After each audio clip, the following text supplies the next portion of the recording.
He thought the $80,000 watch on his wrist gave him the right to treat human beings like furniture. He thought that because she wore a black apron and carried a tray, she was beneath him, less than him, invisible to him. So when Dominic Hargrove, one of the most ruthless, most arrogant real estate developers in all of Manhattan, decided to humiliate a quiet, soft-spoken waitress named Sophia by snapping his fingers in her face and firing off a string of condescending French that he could barely even pronounce correctly, he expected her to crumble. He expected her eyes to fill with tears. He expected her to shrink. What he did not expect, what he could not have possibly prepared himself for, was what happened next, because the woman standing in front of him in that apron wasn't just a waitress. She wasn't some college dropout who stumbled into food service because she had no other options. She was the reason the restaurant existed at all. And when she opened her mouth to respond to his little performance, she didn't just take his order. She dismantled him, brick by brick by brick. In 3 languages, in front of a dining room full of people who would be talking about it for years. Welcome back to the channel. If you are new here, pull up a chair because today's story is one for the ages. We are talking about hidden identities, monumental karma, high society revenge, and one of the most satisfying moments of public humiliation ever witnessed inside a 5-star restaurant. This is the story of Sophia Marchetti and Dominic Hargrove. And I promise you, by the time we get to the end, you are going to want to stand up and applaud. We've changed a handful of minor details to protect certain individuals involved, but the core of this story, every word of it is real. It happened right here in New York City, and it is magnificent. Before we get into it, if you enjoy stories about karma, hidden identities, and people getting exactly what they deserve, please hit that subscribe button right now and tap the like button too. It costs you nothing and it means the world to this channel. We drop new stories every week and you do not want to miss a single one. Now, let's get into it. Sophia Marchetti was, by every outward appearance, an ordinary waitress. She arrived at Ciel Doré, which is French for golden sky. And yes, that detail matters enormously, every Tuesday through Saturday at 4:30 in the afternoon. She wore the standard uniform, a black button-down, a crisp white apron tied in a precise double knot at the back, sensible black shoes that had been broken in so thoroughly they no longer made a sound on the restaurant's polished herringbone floors. Her dark hair was always pulled back into a smooth, low bun. Her makeup was minimal. Her jewelry was non-existent. She moved through the dining room like a shadow, efficient, graceful, almost impossibly quiet. The other servers liked her. The kitchen staff respected her. The sommelier, a fastidious Belgian man named René who had worked in fine dining for 31 years, had once admitted in private that Sophia had the best wine palate of anyone he had ever poured for. Not worked with, poured for, customers, staff, anyone. But none of them knew the full truth about her.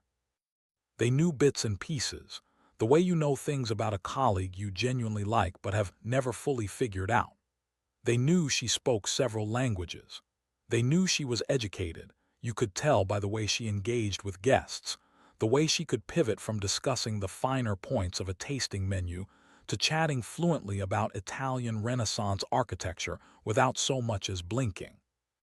They knew she never complained, never gossiped, never left early, and always somehow managed to be exactly where she needed to be before anyone even realized they needed her there. What they did not know was that every week after her shifts, Sophia drove 30 minutes uptown to an office building on Park Avenue. She took the elevator to the 43rd floor. She sat down at the head of a glass-topped conference table, and she ran a meeting. Because Ciel Doré, the restaurant she waitressed in, the restaurant where she tied on her apron and poured water and took orders from people who never once looked her in the eye, was her restaurant. She had designed it. She had funded it.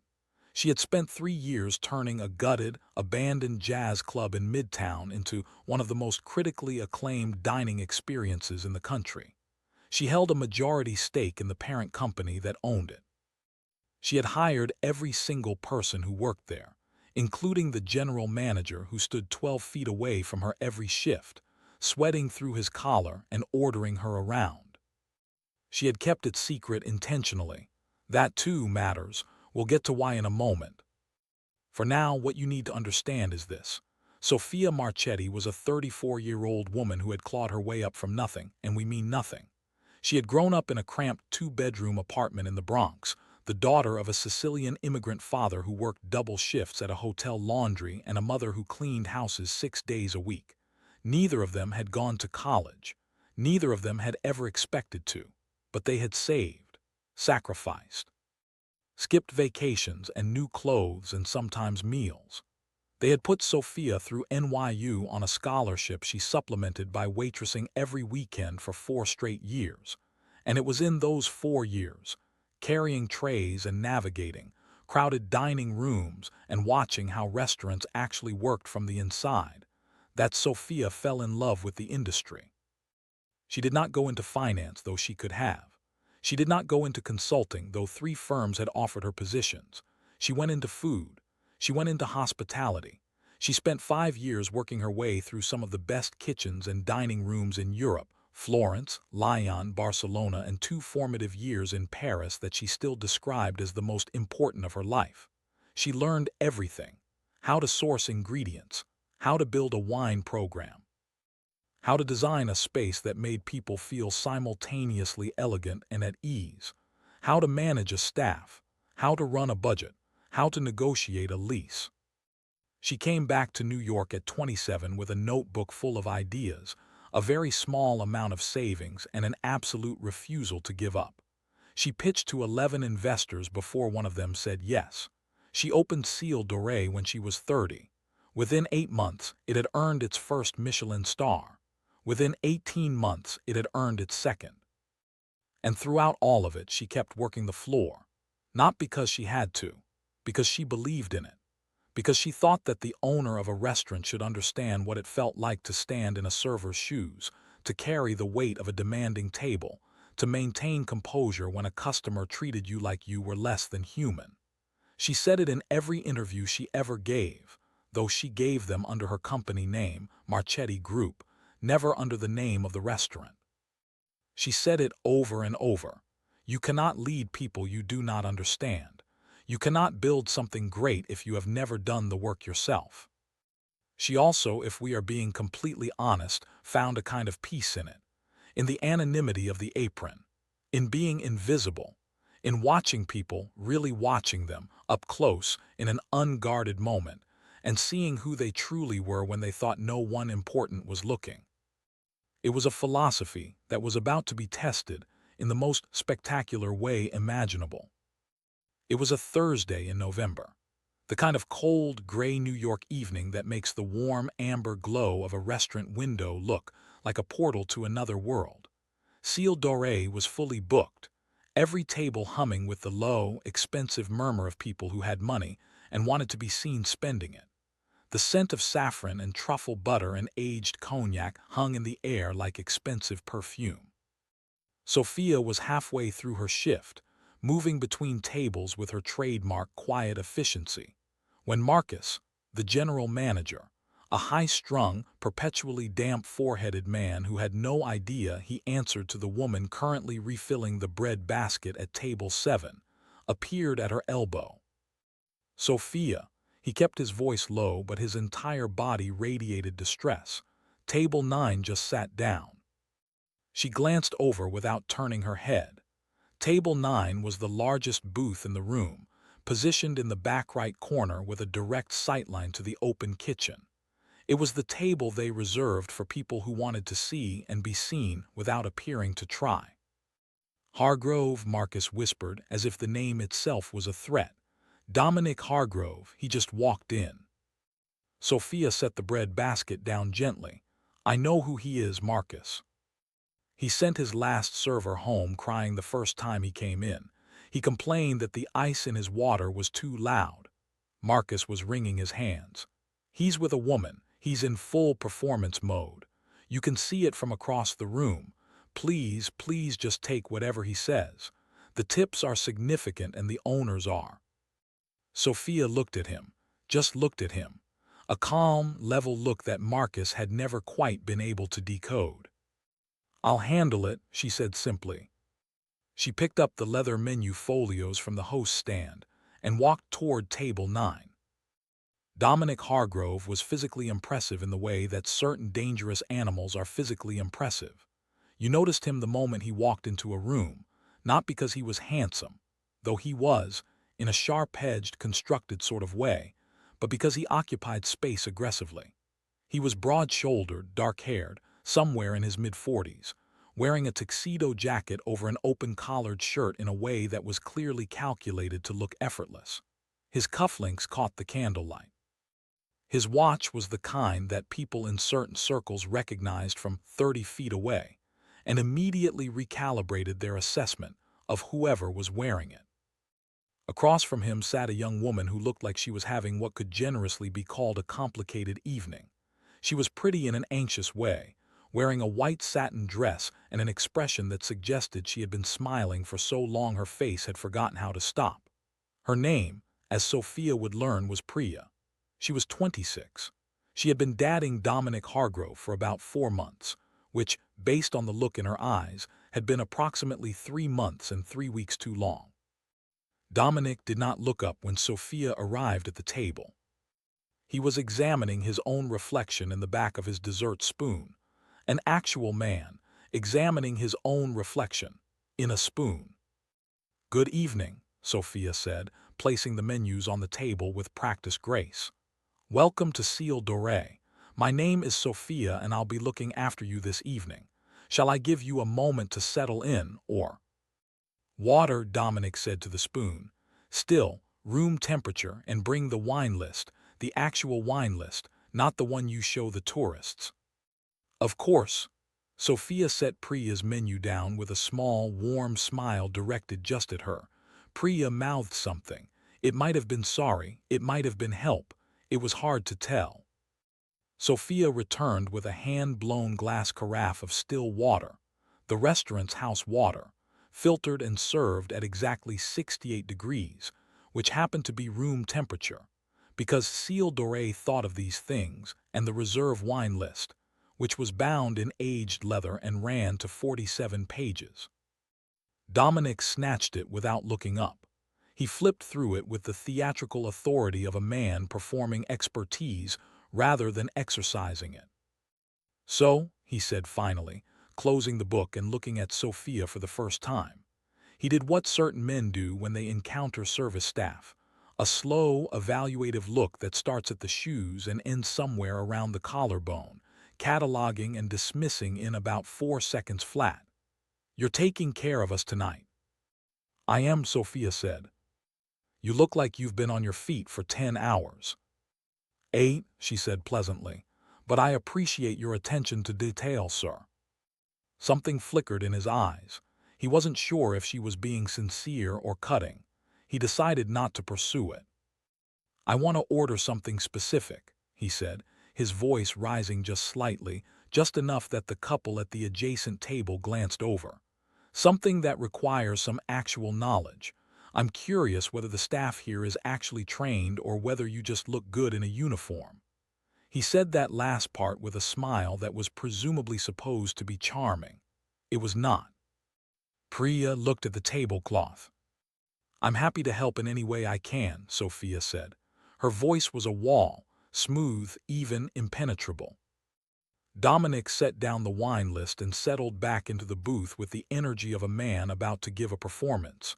He glanced at Priya. He glanced at the adjacent table. He had his audience. And then, with a smug, practiced smile, he switched languages.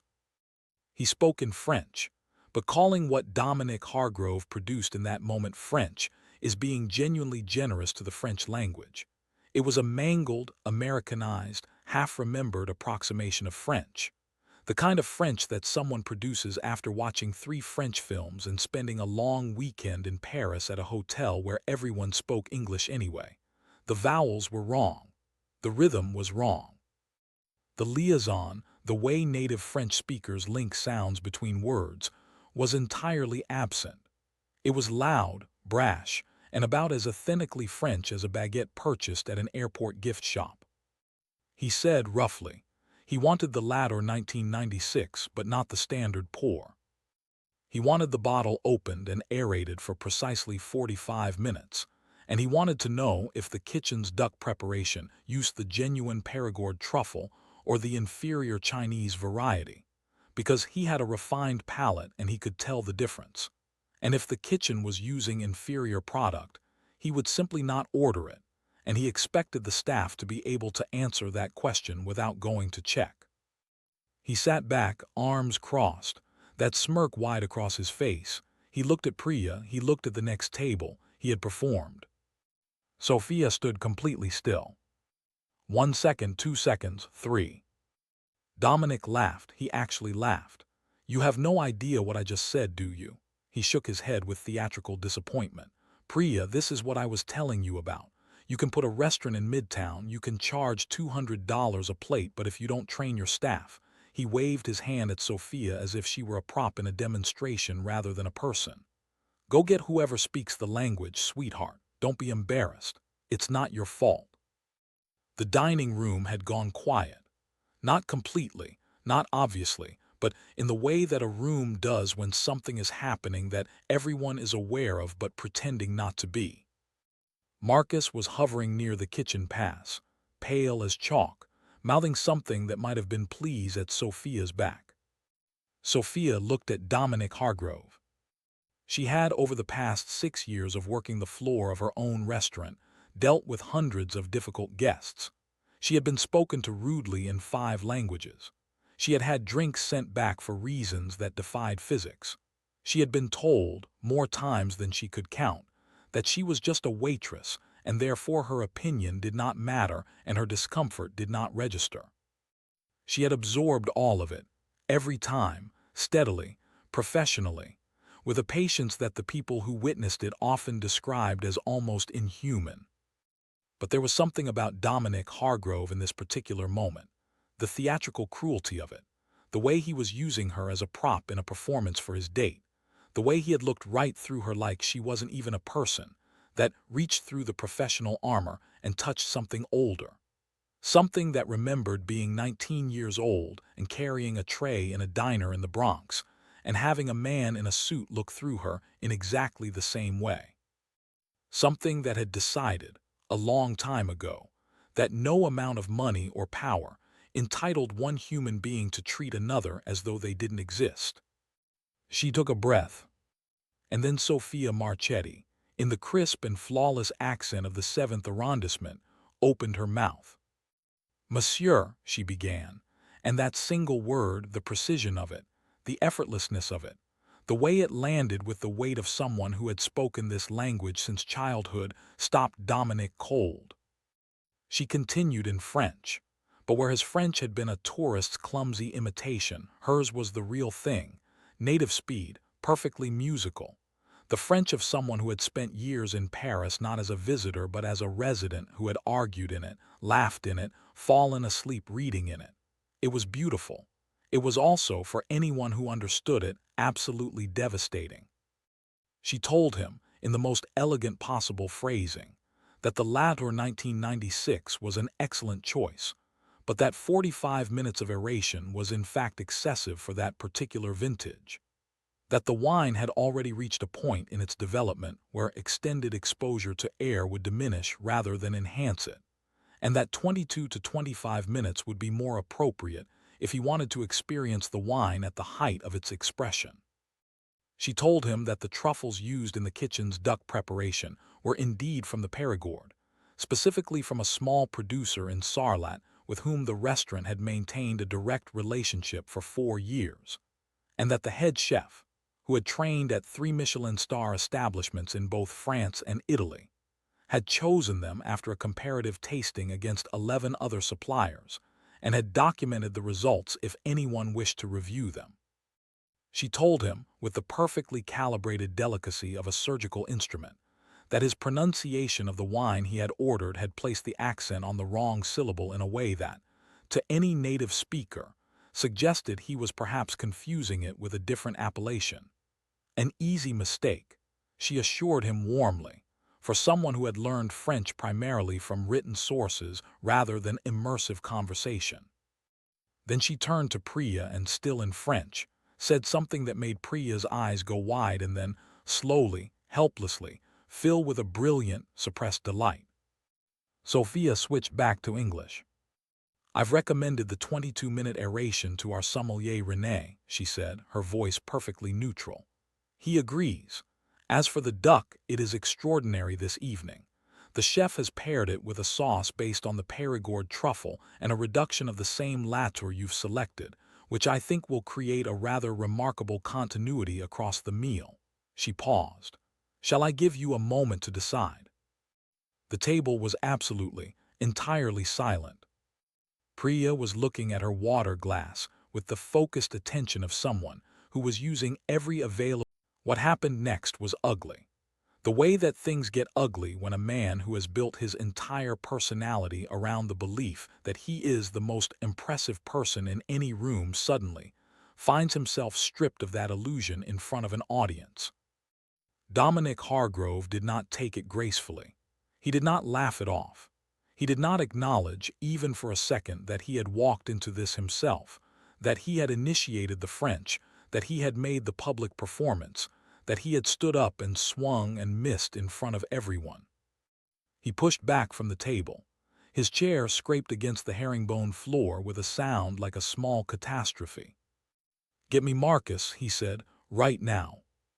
"Of course," Sophia said.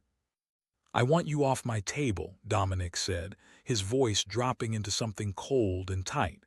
"I want someone else. I don't want to look at you for the rest of the night." "I completely understand," Sophia said. "I'll send Marcus right over." "And I want to speak to the owner," he said, louder now, loud enough for the tables around them to hear very clearly. "Because this is unacceptable. A server who speaks to a guest like that, who condescends to a paying customer, that is not the standard of a restaurant at this price point. I will have her position." He looked at Sophia directly. "You're finished here. Do you understand me? I will have you removed from this building." Priya had stopped laughing. She was looking at Dominic with an expression that was something new, something that had moved past discomfort into a quieter, more deliberate assessment.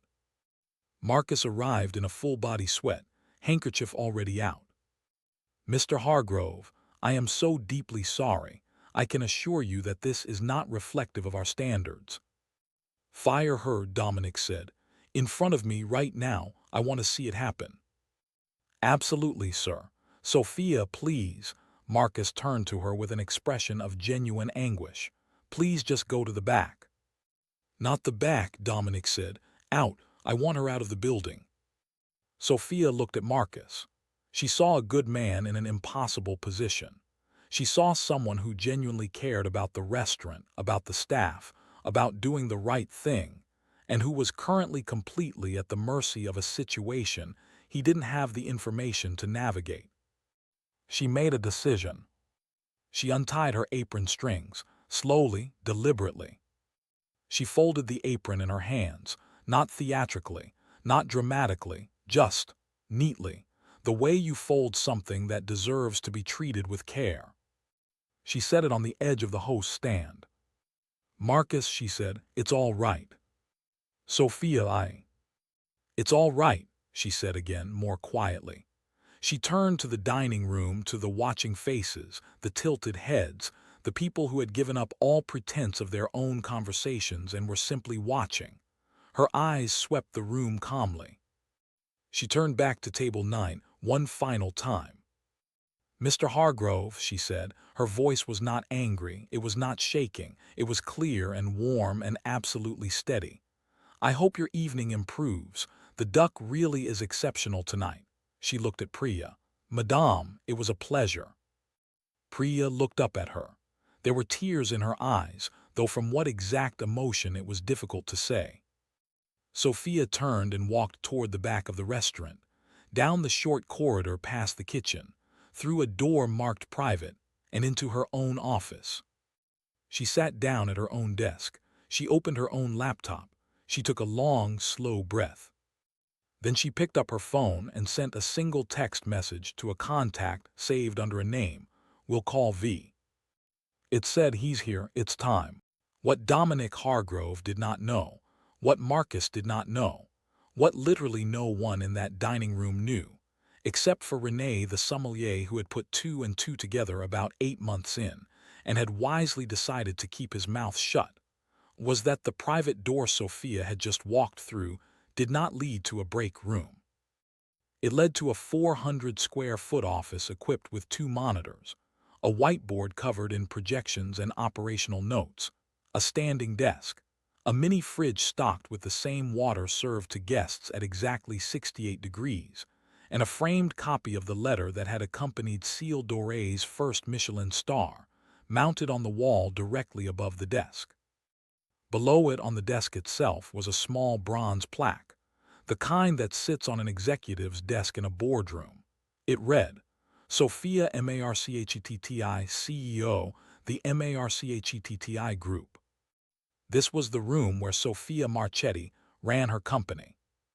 It also, for what it's worth, looked out through a one-way window directly onto the dining room floor. So Sophia, sitting at her desk, had a completely unobstructed view of Dominic Hargrove at table 9, currently demanding a different server, and telling Marcus in increasingly theatrical terms how he planned to destroy the restaurant's reputation, contact every critic he knew, and ensure personally that Cécile Doré lost its stars. She watched him perform, she let him perform, she took notes. Then her phone rang. It was the text she had been expecting, from the contact labeled V. V was short for Valentina Reyes, Sophia's lawyer, her chief operations officer, and the closest thing she had to a best friend. Valentina had been with the Marchetti Group since the beginning. She was also, as it happened, seated at table 3 of Cécile Doré right at this exact moment, having dinner with a woman named Ingrid Kaufman. Ingrid Kaufman was the North American representative of a European real estate investment consortium that was currently in the process of awarding a landmark development contract worth approximately $900 million, the Midtown Waterfront Project, a project that 3 firms had submitted bids for. One of those firms was Dominic Hargrove's company, Hargrove Developments. Another was the Marchetti Group. And Ingrid Kaufman had been having dinner at Cécile Doré tonight, at table 3, 3 tables away from Dominic Hargrove, because she had asked Valentina, whom she had met at a conference in Zurich 8 months ago, for a restaurant recommendation. Valentina had, with a complete innocence that was 3/4 genuine and 1/4 calculated, suggested Cécile Doré. Neither of them had expected Dominic Hargrove to be there. But when Valentina looked up from her tart tatin and saw Dominic standing in the dining room, shouting about firing the staff, she had sent Sophia a text that said simply, "You need to come out here. Right now." Sophia sent back, "Give me 4 minutes." She opened her desk drawer. She pulled out a small velvet case. Inside it was a pair of diamond stud earrings, simple, elegant, the ones she wore when she wasn't in the apron. She put them on. She unclipped her hair and let it down. She stood up, straightened her black button-down, which, it turned out, was not the uniform of a server at all but a perfectly cut silk blouse from a designer whose clothes had been sitting in her office all evening, and she walked back out onto the floor. But not from the server's corridor. From the hallway near the private dining rooms. The one with the placard on the door that said Marchetti Group, Private Event Space. The hallway that emerged behind the host's stand, in a spot where anyone standing in the dining room could see her clearly. She walked out. And for a moment, the room did something strange. It settled. The way a room settles when someone walks into it who belongs there in a way that is impossible to articulate but impossible to ignore. Marcus saw her first. He turned, he stopped, he opened his mouth, he closed it. Dominic Hargrove saw her a second later. He had been in the middle of a sentence about online reviews. The sentence stopped. He looked at the woman who had just walked out of the back of the restaurant. Same dark hair, now loose around her shoulders. Same dark eyes. Same composed, unreadable expression. But no apron, no uniform. A silk blouse and tailored trousers and diamond earrings and an air of absolute bone-deep ownership that could not be faked and could not be manufactured. He stared. She walked directly to table 3. She leaned down and kissed Valentina on the cheek. She extended her hand to Ingrid Kaufman. She sat down. "Ingrid," she said warmly, in the slightly formal but deeply comfortable English of someone who conducts business in multiple languages on a regular basis. "I'm so glad you came. I've been wanting to meet you in person for months. I'm Sophia Marchetti." Ingrid Kaufman shook her hand and smiled. "The restaurant is extraordinary, Ms. Marchetti, truly." "It's my favorite place," Sophia said with absolute sincerity. "I'm here most nights, actually." Across the room, Dominic Hargrove had not moved. He was standing next to table 9 with the frozen, processing expression of someone whose brain is attempting to load a file that is too large for the available memory. Marcus had materialized at Sophia's elbow.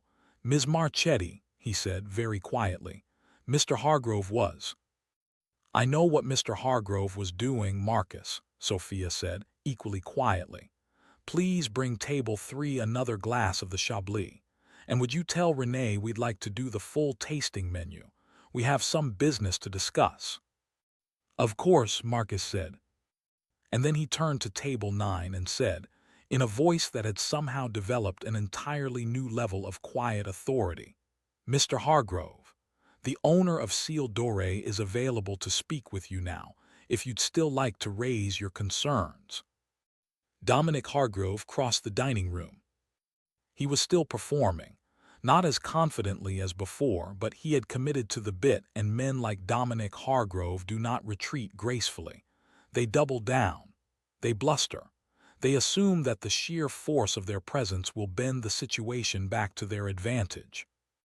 He stopped at the edge of table 3. He looked at Sophia.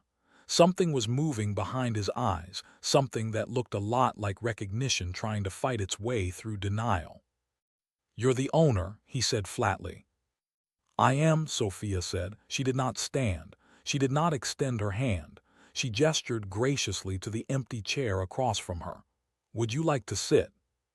He sat, not because he wanted to, because the alternative, standing in the middle of the dining room, was worse. "This is a misunderstanding," he said. "Is it?" "The woman who was serving me, I wasn't aware she was." "A person?" Sophia asked. Her voice was completely pleasant. "Connected to ownership." He adjusted his jacket. "She was rude to me. She spoke to me in a way that was inappropriate for a server." "She responded to you in the language you addressed her in," Sophia said, "with accurate information, delivered politely." She tilted her head slightly. "At what point did that become inappropriate?" "She was condescending." "You told her in French that she probably couldn't understand nuance," Sophia said. "In front of a full dining room. I was there, Mr. Hargrove. I heard everything." Ingrid Kaufman, who had been watching this exchange with the focused attention of someone who has excellent instincts and is currently using all of them, set down her wine glass very carefully. Dominic glanced at her. He registered her presence, truly registered it for the first time, and something shifted in his expression. He was quick enough beneath the bluster to sense that this woman mattered. He didn't know how yet, but he knew. He turned back to Sophia with what was presumably intended to be his most disarming smile. "Look," he said, "I apologize if things got heated. I have high standards. I'm passionate about quality. Sometimes that comes across as demanding," Sophia offered. "Exactly." "You told Marcus to fire me," she said, "in front of the dining room, in front of the staff." "That was," he stopped. "That was what, Mr. Hargrove?" The dining room was very quiet. Not silent, the music was playing, conversations were technically still happening, but quiet in the way that means everyone is listening. "I'd like to start over," Dominic said. He placed both hands flat on the table in a gesture that was presumably meant to read as openness, and instead read as a man trying very hard to control his own hands. I think we got off on the wrong foot. I'm Dominic Hargrove, Hargrove Developments. I'm sure you know the firm. I do, Sophia said. Then you know that we're one of the most significant development groups in the tri-state area. We have a number of projects. The Midtown Waterfront Project, Ingrid Kaufman said, very quietly, from directly across the table. Dominic turned to look at her. The color, which had been slowly returning to his face, left again. Ingrid Kaufman, Sophia said, gesturing between them with a kind of elegant formality. North American representative for the European Investment Consortium, and a guest at my restaurant this evening. She paused. I believe you've been trying to schedule a meeting with her for about 3 months, Mr. Hargrove. Valentina, wasn't it 3 months? 4, Valentina said, from behind her wine glass. The silence that followed was extraordinary. It had texture, it had weight. Dominic looked at Ingrid. He looked at Sophia. He looked at the table, at his own hands at the middle distance. Mr. Hargrove, Ingrid said, in the careful, precise English of someone for whom it is a third language and who therefore uses it with tremendous intentionality. I have spent this evening watching you interact with the staff of this restaurant, and I want to share something with you. She set down her glass. My consortium does not simply evaluate the financial fundamentals of a bid. We evaluate the character of the people behind it. The way a person treats someone who serves them tells me a great deal about the way they will treat every person who works beneath them on a project that spans many years and involves hundreds of people. Dominic opened his mouth. Ingrid raised one hand gently, and he closed it again. What I observed tonight, she said, does not align with the values of my consortium. She looked at Sophia. Ms. Marchetti, the dinner has been exceptional. I believe we have more to discuss. She turned back to Dominic. Mr. Hargrove, I think perhaps your evening would be better spent elsewhere. Thank you for your bid. We will be in touch through the appropriate channels. There is a particular kind of silence that descends on a room when something genuinely significant has just happened. Not the silence of shock, exactly. More the silence of a collective intake of breath. The kind that precedes a long exhale. That silence descended on Ciel Doré. Dominic Hargrove stood up from the table. He straightened his jacket. He was doing it mechanically, the way the body goes through familiar motions when the mind has shut down. He looked at Sophia. She looked back at him. There was no triumph on her face, no cruelty, just the same clear, steady gaze she'd had since the beginning of the evening. You planned this, he said. I had dinner with a colleague, Sophia said. You planned the French. He had nothing to say to that. He turned and walked toward the exit. At table 9, Priya was already standing, her clutch bag in her hands. She had called herself a car sometime in the last 10 minutes. She did not look at Dominic as he approached.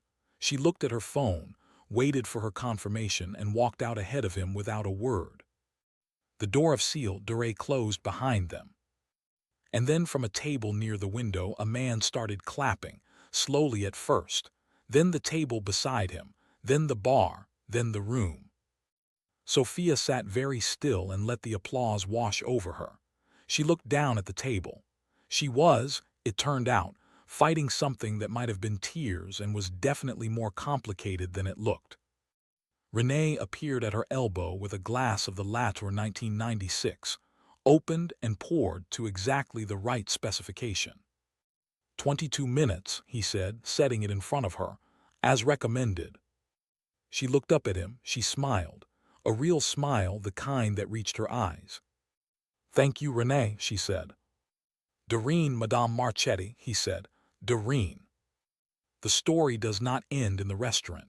It never does with men like Dominic Hargrove. He went back to his penthouse that evening and spent several hours composing what his publicist later described as an ill-advised series of online reviews. He was, it should be said, a fluent writer when he was furious. The reviews were detailed, specific, and creative in their cruelty. He called the service unprofessional. He called the space pretentious.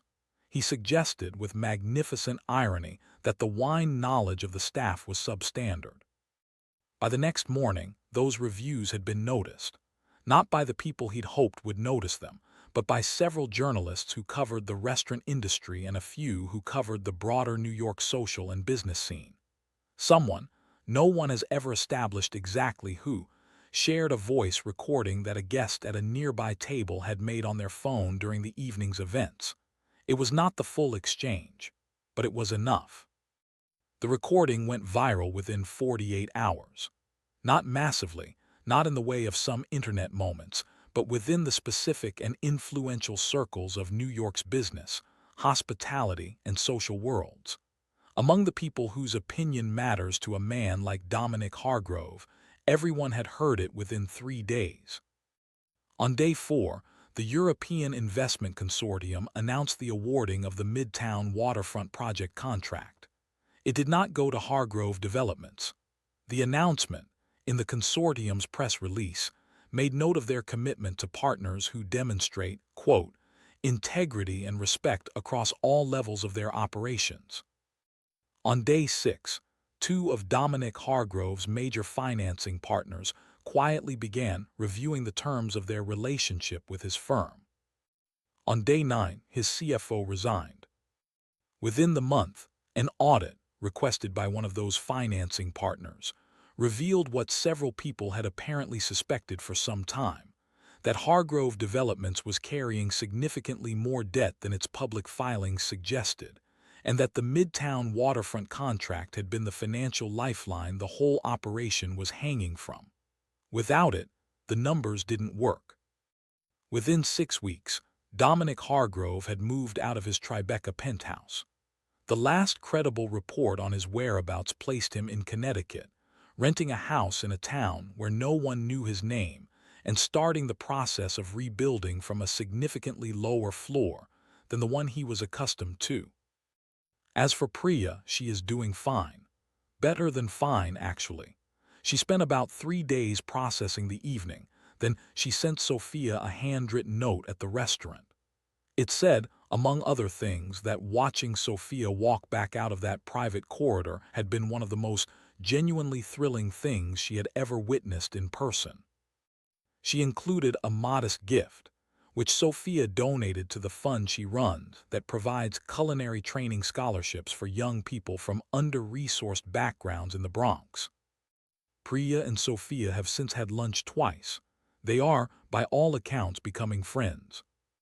The Midtown Waterfront project contract, awarded to a consortium of developers that included the Marchetti Group as the primary hospitality and design partner, was announced formally on a Tuesday. Sophia was in the office on the 43rd floor when Valentina walked in and put the official document on her desk. Sophia picked it up, she read it, she set it back down. "Okay," she said. "That's all you have to say, okay." Valentina stared at her. "What would you like me to say?" $900 million, Sophia. "I know. The Midtown Waterfront." "I know, Val," she smiled. "It's good, it's really good." She spun her chair slightly toward the window. Below, the city moved the way the city always moves, relentless and indifferent and magnificent. "Do you know what I keep thinking about?" "What?" "The apron," Sophia said. "I keep thinking about folding up the apron." Valentina sat down. "Are you going to miss the floor?" Sophia considered the question. "I'm going to keep working the floor," she said. "Maybe not every shift, maybe not under the radar anymore, but I'm not stopping." She looked at the framed Michelin letter on the wall. "You don't learn anything in a boardroom that you can't unlearn the moment you forget what it costs people to do their jobs with dignity. I don't ever want to forget that." She paused. Dominic Hargrove forgot that. I think he forgot it a long time ago. Maybe he never knew it. And look what it cost him. She stood up, picked up her jacket, her keys. "I have the lunch service," she said. "Renee called in sick. I told Marcus I'd cover the floor." "You're going to go waitress," Valentina said. the day after we secured a $900 million contract. Someone has to, Sophia said. She pulled on the jacket. The duck is excellent right now, you should come. The Midtown Waterfront Project contract, awarded to a consortium of developers that included the Marchetti Group as the primary hospitality and design partner, was announced formally on a Tuesday. Sophia was in the office on the 43rd floor when Valentina walked in and put the official document on her desk. Sophia picked it up, she read it, she set it back down. "Okay," she said. "That's all you have to say, okay." Valentina stared at her. "What would you like me to say?" $900 million, Sophia. "I know. The Midtown Waterfront." "I know, Val," she smiled. "It's good, it's really good." She spun her chair slightly toward the window. Below, the city moved the way the city always moves, relentless and indifferent and magnificent. "Do you know what I keep thinking about?" "What?" "The apron," Sophia said. "I keep thinking about folding up the apron." Valentina sat down. "Are you going to miss the floor?" Sophia considered the question. "I'm going to keep working the floor," she said. "Maybe not every shift, maybe not under the radar anymore, but I'm not stopping." She looked at the framed Michelin letter on the wall. "You don't learn anything in a boardroom that you can't unlearn the moment you forget what it costs people to do their jobs with dignity. I don't ever want to forget that." She paused. Dominic Hargrove forgot that. I think he forgot it a long time ago. Maybe he never knew it. And look what it cost him. She stood up, picked up her jacket, her keys. "I have the lunch service," she said. "Renee called in sick. I told Marcus I'd cover the floor." "You're going to go waitress," Valentina said. "The day after we secured a $900 million contract." "Someone has to," Sophia said. She pulled on the jacket. "The duck is excellent right now, you should come." Every Saturday, Ciel Doré is full. It has been full since about 6 weeks after it opened, and the waiting list for a reservation is currently running between 4 and 6 weeks depending on the time of year. If you are fortunate enough to have a reservation, and if you arrive on a Saturday evening, you might notice something. There is a woman working the floor. She is in her mid-30s, dark-haired, quiet, extraordinarily graceful in the way she moves between tables. She wears a black blouse and a white apron tied in a double knot at the back. She refills your water before you realize you are thirsty. She recommends the wine with the calm confidence of someone who has forgotten more about grapes than most people will ever know. She makes you feel, in the particular way that only the very best servers can, that you are the most important person in the room. If you are a good guest, if you say thank you, if you look her in the eye, if you treat her like the human being she is, she will take care of you in a way that makes the meal the kind of thing you still talk about 6 years later. If you snap your fingers at her, she will be polite, professional, unimpeachable. And somewhere in the kitchen, the staff will quietly take bets on how long it takes you to figure it out. It has never taken more than 40 minutes. Once, memorably, it took about 12 seconds. Her name is Sophia Marchetti. She owns the building. She owns the restaurant. She holds a seat on the board of a $900 million development project that is currently reshaping the Manhattan waterfront. She has 2 Michelin stars, a scholarship fund, and a standing Friday dinner reservation at table 3. And if you are ever lucky enough to be seated at Ciel Doré on a Saturday evening, and you hear the woman in the apron switch languages mid-sentence, and you notice the dining room go very, very quiet, do yourself a favor. Put the menu down. Listen. Because you are about to witness something that people pay very good money to see, and they still can't quite believe it when it happens right in front of them. You never know who is wearing the apron. But I promise you this, she always knows who you are. And that, my friends, is the story of Sophia Marchetti and Dominic Hargrove, a story about the cost of arrogance, about the power of patience, about what happens when you treat every person you encounter as though they have something to teach you, And what happens when you don't? Dominic Hargrove walked into that restaurant believing that money made him powerful. He walked out having lost the one deal that was keeping his empire standing. And the woman he tried to humiliate.